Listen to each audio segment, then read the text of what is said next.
on to California. And we're going to start with a wine at Neyers, from Neyers, that we call Chardonnay 304.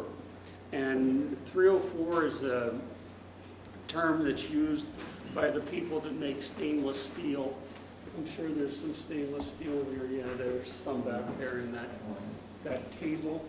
Stainless steel was invented at the end of World War I, and it seemed like at the time a marvelous breakthrough, but there weren't really a lot of applications outside of the munitions business. It was used on the inside of artillery shells because they could then be reused.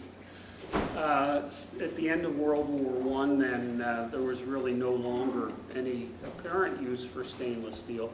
But then fortunately we had World War II, and we had an opportunity to work further on the applications, and it was used again in the munitions business. But this time when World War II ended, there were a lot of steel companies making stainless steel, and they wanted to continue to make it, and they found out that it had great applications in the food industry.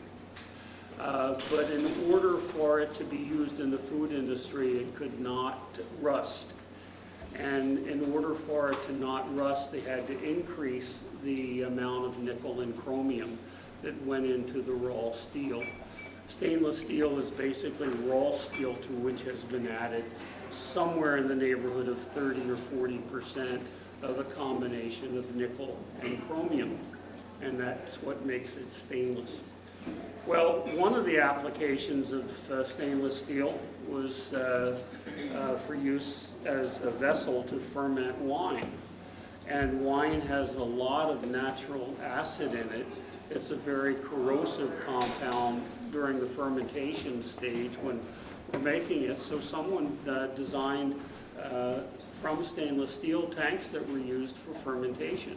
And now they're very commonplace, but they were only practical if they included the highest possible amount of nickel and chromium.